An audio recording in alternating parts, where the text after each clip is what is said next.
ओम शांति। 8 जनवरी 2025। बाबा के महावाक्य। मीठे बच्चे, बाप की श्रीमत तुम्हें 21 पीढ़ी का सुख दे देती है। इतनी न्यारी मत बाप के सिवाय कोई दे नहीं सकता। तुम श्रीमत पर चलते रहो। प्रश्न: अपने आप को राज तिलक देने का सहज पुरुषार्थ क्या है? उत्तर: पहला, अपने आप को राज तिलक देने के लिए बाप की जो शिक्षाएं मिलती हैं उन पर अच्छी रीति चलो। इसमें आशीर्वाद व कृपा की बात नहीं। दूसरा, फॉलो फादर करो, दूसरे को नहीं देखना है। मन मनाभव, इससे अपने को आपे ही तिलक मिलता है। पढ़ाई और याद की यात्रा से ही तुम बेगर टू प्रिंस बनते हो। गीत ओम नमो शिवाय। ओम शांति। जब बाप और दादा ओम शांति कहते हैं तो 2 बार भी कह सकते हैं, क्योंकि दोनों एक में हैं। एक है अव्यक्त, दूसरा है व्यक्त। दोनों इकट्ठा हैं। 2 का इकट्ठा आवाज भी होता है, अलग अलग भी हो सकता है। यह एक वंडर है। दुनिया में यह कोई नहीं जानते कि परमपिता परमात्मा इनके शरीर में बैठ ज्ञान सुनाते हैं। यह कहाँ भी लिखा हुआ नहीं है। बाप ने कल्प पहले भी कहा था, अभी भी कहते हैं कि मैं इस साधारण तन में बहुत जन्मों के अंत में इनमें प्रवेश करता हूँ, इनका आधार लेता हूँ। गीता में कुछ न कुछ ऐसे वर्शंस हैं जो कुछ रियल भी हैं। यह रियल अक्षर हैं, मैं बहुत जन्मों के अंत में प्रवेश करता हूँ। जबकि यह वानप्रस्थ अवस्था में है। इनके लिए यह कहना ठीक है। पहले पहले सतयुग में जन्म भी इनका है, फिर लास्ट में वानप्रस्थ अवस्था में है, जिसमें ही बाप प्रवेश करते हैं। तो इनके लिए ही कहते हैं, यह नहीं जानते कि हमने कितने पुनर्जन्म लिए। शास्त्रों में 84 लाख पुनर्जन्म लिख दिया है। यह सब है भक्ति मार्ग। इनको कहा जाता है भक्ति कल्ट। ज्ञान कांड अलग है, भक्ति कांड अलग है। भक्ति करते करते उतरते ही आते हैं। यह ज्ञान तो एक ही बार मिलता है। बाप एक ही बार सर्व की सद्गति करने आते हैं।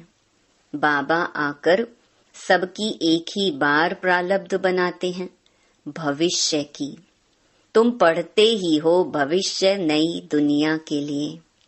बाप आते ही हैं नई राजधानी स्थापन करने, इसीलिए इनको राजयोग कहा जाता है। इनका बहुत महत्व है। चाहते हैं भारत का प्राचीन राजयोग कोई सिखलावे, परंतु आजकल यह सन्यासी लोग बाहर जाकर कहते हैं कि हम प्राचीन राजयोग सिखलाने आए हैं। तो वह भी समझते हैं हम सीखें, क्योंकि समझते हैं योग से ही पैराडाइज स्थापन हुआ था। बाप समझाते हैं योग बल से तुम पैराडाइज के मालिक बनते हो। पैराडाइज स्थापन किया है बाप ने। कैसे स्थापन करते हैं वह नहीं जानते। यह राजयोग रूहानी बाप ही सिखलाते हैं, जिस्मानी कोई मनुष्य सिखला ना सके। आजकल एडल्ट्रेशन, करप्शन तो बहुत है ना, इसीलिए बाप ने कहा है मैं पतितों को पावन बनाने वाला हूँ। जरूर फिर पतित बनाने वाला भी कोई होगा। अभी तुम जज करो, बरोबर ऐसे है ना। मैं ही आकर सभी वेदों शास्त्रों आदि का सार सुनाता हूँ। ज्ञान से तुमको 21 जन्मों का सुख मिलता है। भक्ति मार्ग में है अल्पकाल क्षण भंगुर सुख। यह है 21 पीढ़ी का सुख जो बाप ही देते हैं। बाप तुमको सद्गति देने के लिए जो श्रीमत देते हैं वह सबसे न्यारी है। यह बाप सबकी दिल लेने वाला है। जैसे वह जड़ दिलवाड़ा मंदिर है, यह फिर है चैतन्य दिलवाला मंदिर। एक्यूरेट तुम्हारी एक्टिविटी के ही चित्र बने हैं। इस समय तुम्हारी एक्टिविटी चल रही है। दिलवाला बाप मिला है, सर्व का सद्गति करने वाला, सर्व का दुख हरकर सुख देने वाला। कितना ऊंच ते ऊंच गाया हुआ है। ऊंच ते ऊंच है भगवान शिव की महिमा। भल चित्रों में शंकर आदि के आगे भी शिव का चित्र दिखाया है। वास्तव में देवताओं के आगे शिव का चित्र रखना तो निषेध है। वह तो भक्ति करते नहीं। भक्ति ना देवताएं करते न सन्यासी करते हैं। वह हैं ब्रह्म ज्ञानी, तत्व ज्ञानी। जैसे यह आकाश तत्व है, वैसे वह ब्रह्म तत्व है। वह बाप को तो याद करते नहीं, ना उनको यह महामंत्र मिलता है। यह महामंत्र बाप ही आकर संगम युग पर देते हैं। सर्व का सद्गति दाता बाप एक ही बार आकर मन मना भव का मंत्र देते हैं। बाप कहते हैं, बच्चे देह सहित देह के सब धर्म त्याग, अपने को अशरीरी आत्मा समझ मुझ बाप को याद करो। कितना सहज समझाते हैं। रावण राज्य के कारण तुम सब देह अभिमानी बने हो। अभी बाप तुमको आत्म अभिमानी बनाते हैं। अपने को आत्मा समझ मुझ बाप को याद करते रहो, तो आत्मा में जो खाद पड़ी है वह निकल जाए। सतो प्रधान से सतो में आने से कलाई कम होती है ना। सोने की भी कैरेट होती है ना। अभी तो कलयुग अंत में सोना देखने में भी नहीं आता। सतयुग में तो सोने के महल होते हैं। कितना रात दिन का फर्क है। उसका नाम ही है गोल्डन एजड वर्ल्ड। वहाँ ईंट पत्थर आदि का काम नहीं होता। बिल्डिंग बनती है तो उसमें भी सोने चांदी के सिवाय और कीचड़ पट्टी नहीं होती। वहाँ साइंस से बहुत सुख है। यह भी ड्रामा बना हुआ है। इस समय साइंस घमंडी है। सतयुग में घमंडी नहीं कहेंगे। वहाँ तो साइंस से तुमको सुख मिलता है। यहाँ है अल्पकाल का सुख, फिर इससे ही बड़ा भारी दुख मिलता है। बॉम्ब्स आदि ये सब विनाश के लिए बनाते ही रहते हैं। बॉम्ब्स बनाने के लिए दूसरों को मना करते हैं, फिर खुद बनाते रहते। समझते भी हैं इन बॉम्ब्स से हमारी ही मौत होनी है, लेकिन फिर भी बनाते रहते हैं, तो बुद्धि मारी हुई है ना। यह सब ड्रामा में नूंद है। बनाने के सिवाय रह नहीं सकते। मनुष्य समझते हैं कि इन बॉम्ब्स से हमारा ही मौत होगा, परंतु पता नहीं कि कौन प्रेरित कर रहा है। हम बनाने बिगर रह नहीं सकते, जरूर बनाने ही पड़े। विनाश की भी ड्रामा में नोंद है। कितना भी भल कोई पीस प्राइज दे, परंतु पीस स्थापन करने वाला एक बाप ही है। शांति का सागर बाप ही शांति, सुख, पवित्रता का वर्षा देते हैं। सतयुग में है बेहद की संपत्ति, वहां तो दूध की नदियां बहती हैं। विष्णु को क्षीर सागर में दिखाते हैं, यह भेंट की जाती है। कहाँ वह क्षीर सागर, कहाँ यह विषय सागर। भक्ति मार्ग में फिर तालाब आदि बनाकर उसमें पत्थर पर विष्णु को सुला देते हैं। भक्ति में कितना खर्चा करते हैं, कितना waste of time, waste of money करते हैं। देवियों की मूर्तियां कितना खर्चा कर बनाते हैं, फिर समुद्र में डाल देते हैं, तो पैसे वेस्ट हुए ना। यह है गुड़ियों की पूजा। कोई के भी ऑक्यूपेशन का किसको पता नहीं है। अभी तुम किसके भी मंदिर में जाओ तो तुम हर एक का ऑक्यूपेशन जानते हो। बच्चों को मना नहीं है कहाँ भी जाने की। आगे तो बेसमझ बनकर जाते थे, अभी सेंसिबल बनकर जाते हो। तुम कहेंगे हम इनके 84 जन्मों को जानते हैं। भारतवासियों को तो श्री कृष्ण के जन्म का भी पता नहीं है। तुम्हारी बुद्धि में यह सारी नॉलेज है। नॉलेज सोर्स ऑफ इनकम है। वेद शास्त्र आदि में कोई एम ऑब्जेक्ट नहीं है। स्कूल में हमेशा एम ऑब्जेक्ट होती है। इस पढ़ाई से तुम कितने साहूकार बनते हो। ज्ञान से होती है सद्गति। इस नॉलेज से तुम संपत्तिवान बनते हो। तुम कोई भी मंदिर में जाएंगे तो झट समझेंगे यह किसका यादगार है। जैसे दिलवाड़ा मंदिर है, वह है जड़, यह है चैतन्य। हूबहू जैसे यहाँ झाड़ में दिखाया है, वैसा मंदिर बना हुआ है। नीचे तपस्या में बैठे हैं, ऊपर छत में सारा स्वर्ग है। बहुत खर्चे से बनाया हुआ है, यहाँ तो कुछ भी नहीं है। भारत 100% सॉल्वेंट पावन था। अभी भारत 100% इंसॉल्वेंट पतित है, क्योंकि यहाँ सब विकार से पैदा होते हैं। वहाँ गंदगी की बात नहीं होती।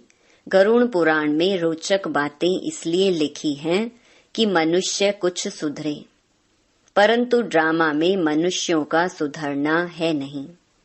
अभी ईश्वरीय स्थापना हो रही है। ईश्वर ही स्वर्ग स्थापन करेंगे ना। उनको ही हेवनली गॉड फादर कहा जाता है। बाप ने समझाया है, वह लश्कर जो लड़ते हैं वह सब कुछ करते हैं राजा रानी के लिए। यहाँ तुम माया पर जीत पाते हो अपने लिए। जितना करेंगे उतना पाएंगे। तुम हरेक को अपना तन मन धन भारत को स्वर्ग बनाने में खर्च करना पड़ता है। जितना करेंगे उतना ऊंच पद पाएंगे। यहाँ रहने का तो कुछ है नहीं। अभी के लिए ही गायन है, किनकी दबी रहेगी धूल में। अभी बाप आया हुआ है तुमको राज्य भाग्य दिलाने। कहते हैं अब तन मन धन सब इसमें लगा दो। इसने माना ब्रह्मा ने सब कुछ न्योछावर कर दिया ना। इनको कहा जाता है महादानी। विनाशी धन का दान करते हैं तो अविनाशी धन का भी दान करना होता है, जितना जो दान करे। नामी ग्रामी दानी होते हैं तो कहते हैं फलाना बड़ा फिलैंथ्रोपिस्ट था। नाम तो होता है ना, वो इनडायरेक्ट ईश्वर अर्थ करते हैं। राजाई नहीं स्थापन होती है। अभी तो राजाई स्थापन होती है, इसीलिए कंप्लीट फिलैंथ्रोपिस्ट बनना है। भक्ति मार्ग में गाते भी हैं, हम वारी जाएंगे। इसमें खर्चा कुछ नहीं है। गवर्नमेंट का कितना खर्चा होता है। यहाँ तुम जो कुछ करते हो अपने लिए, फिर चाहे 8 की माला में आओ, चाहे 108 में, चाहे 16,108 में, पास विद ऑनर बनना है। ऐसा योग कमाओ जो कर्मातीत अवस्था को पालो, फिर कोई सजा ना खाओ। तुम सब हो वॉरियर्स। तुम्हारी लड़ाई है रावण से, कोई मनुष्य से नहीं है। नापास होने के कारण 2 कला कम हो गई। त्रेता को 2 कला कम स्वर्ग कहेंगे। पुरुषार्थ तो करना चाहिए ना, बाप को पूरा फॉलो करने का। इसमें मन बुद्धि से सरेंडर होना होता है। बाबा, यह सब कुछ आपका है। बाप कहेंगे यह सर्विस में लगाओ। मैं जो तुमको मत देता हूँ वह कार्य करो। यूनिवर्सिटी खोलो, सेंटर्स खोलो, बहुतों का कल्याण हो जाएगा। सिर्फ यह मैसेज देना है, बाप को याद करो और वर्षा लो। मैसेंजर, पैगंबर तुम बच्चों को कहा जाता है। सबको यह मैसेज दो कि बाप ब्रह्मा द्वारा कहते हैं कि मुझे याद करो तो तुम्हारे विकर्म विनाश होंगे, जीवन मुक्ति मिल जाएगी। अभी हैं जीवन बंध, फिर जीवन मुक्त होंगे। बाप कहते हैं मैं भारत में ही आता हूँ। यह ड्रामा अनादि बना हुआ है। कब बना, कब पूरा होगा, यह प्रश्न नहीं उठ सकता। यह तो ड्रामा अनादि चलता ही रहता है। आत्मा कितनी छोटी बिंदी है, उसमें यह अविनाशी पार्ट नोंधा हुआ है।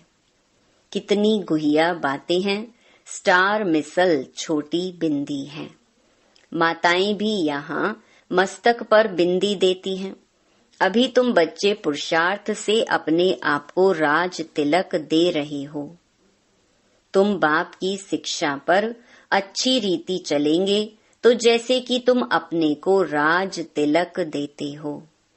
ऐसे नहीं कि इसमें आशीर्वाद व कृपा होगी। तुम ही अपने को राज तिलक देते हो। असल में यह राज तिलक है। फॉलो फादर करने का पुरुषार्थ करना है, दूसरों को नहीं देखना है। यह है मन मना भव, जिससे अपने को आपे ही तिलक मिलता है। बाप नहीं देते हैं। यह है ही राजयोग। तुम बेगर टू प्रिंस बनते हो तो कितना अच्छा पुरुषार्थ करना चाहिए। फिर इनको भी फॉलो करना है। यह तो समझ की बात है ना। पढ़ाई से कमाई होती है। जितना जितना योग उतनी धारणा होगी। योग में ही मेहनत है, इसलिए भारत का राजयोग गाया हुआ है। बाकी गंगा स्नान करते करते तो आयु भी चली जाए तो भी पावन बन न सके। भक्ति मार्ग में ईश्वर अर्थ गरीबों को देते हैं। यहाँ फिर खुद ईश्वर आकर गरीबों को ही विश्व की बादशाही देते हैं। गरीब निवाज है ना। भारत जो 100% सॉल्वेंट था, वह इस समय 100% इनसॉल्वेंट है। दान हमेशा गरीबों को दिया जाता है। बाप कितना ऊंच बनाते हैं, ऐसे बाप को गाली देते हैं। बाप कहते हैं ऐसे जब ग्लानि करते हैं तब मुझे आना पड़ता है। यह भी ड्रामा बना हुआ है। यह बाप भी है, टीचर भी है। सिख लोग कहते हैं सतगुरु अकाल। बाकी भक्ति मार्ग के गुरु तो ढेर हैं। अकाल को तख्त सिर्फ यह मिलता है। तुम बच्चों का भी तख्त यूज करते हैं। कहते हैं मैं इनमें प्रवेश कर सबका कल्याण करता हूँ। इस समय इनका यह पाठ है। यह बड़ी समझने की बातें हैं, नया कोई समझ ना सके। अच्छा, मीठे मीठे सिकिलधे बच्चों प्रति मात पिता बाप दादा का याद प्यार और गुड मॉर्निंग। रूहानी बाप की रूहानी बच्चों को नमस्ते। धारणा के लिए मुख्य सार। पहला, अविनाशी ज्ञान धन का दान कर महादानी बनना है। जैसे ब्रह्मा बाप ने अपना सब कुछ इसमें लगा दिया, ऐसे फॉलो फादर कर राजाई में ऊंच पद लेना है।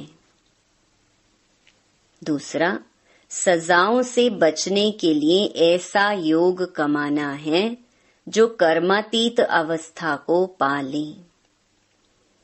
पास विद ऑनर बनने का पूरा पूरा पुरुषार्थ करना है, दूसरों को नहीं देखना है। वरदान, कड़े नियम और दृढ़ संकल्प द्वारा अलबेलेपन को समाप्त करने वाले ब्रह्मा बाप समान अथक भव। ब्रह्मा बाप समान अथक बनने के लिए अलबेलेपन को समाप्त करो। इसके लिए कोई कड़ा नियम बनाओ, दृढ़ संकल्प करो। अटेंशन रूपी चौकीदार सदा अलर्ट रहें तो अलबेलापन समाप्त हो जाएगा। पहले स्व के ऊपर मेहनत करो, फिर सेवा में, तब धरनी परिवर्तन होगी। अभी सिर्फ कर लेंगे, हो जाएगा। इस आराम के संकल्पों के डल्लप को छोड़ो, करना ही है। यह स्लोगन मस्तक में याद रहे तो परिवर्तन हो जाएगा। स्लोगन, समर्थ बोल की निशानी है जिस बोल में आत्मिक भाव और शुभ भावना हो। अपनी शक्तिशाली मनसा द्वारा सकाश देने की सेवा करो। जितना जितना समय समीप आता जा रहा है, उतना व्यर्थ संकल्प भी बढ़ रहे हैं, लेकिन यह चुकतू होने के लिए बाहर निकल रहे हैं।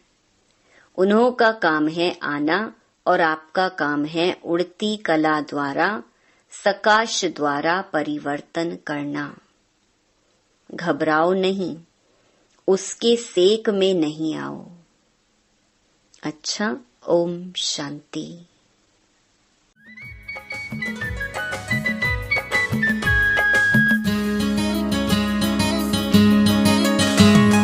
दिल में है लाखों उमंग, परम पिता हमारे संग।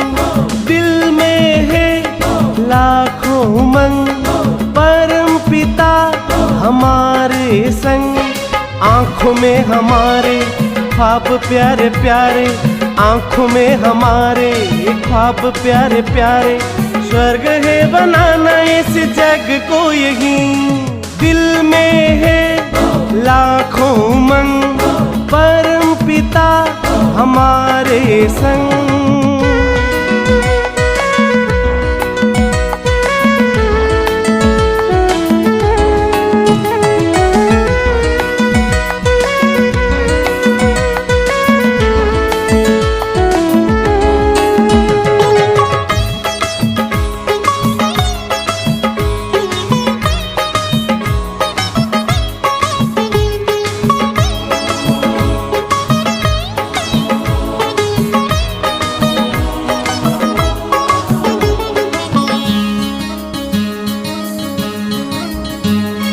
शांति के रंग से सुखी था जहां, फिर से बनाने आए हैं यहाँ। हमसे बनेगा हसीन ये जहान, हम बदलेंगे बदलेगा ये जहान। हंसेंगे चांद तारे, हंसेंगे हर नजारे, हंसेंगे चांद तारे, हंसेंगे हर नजारे।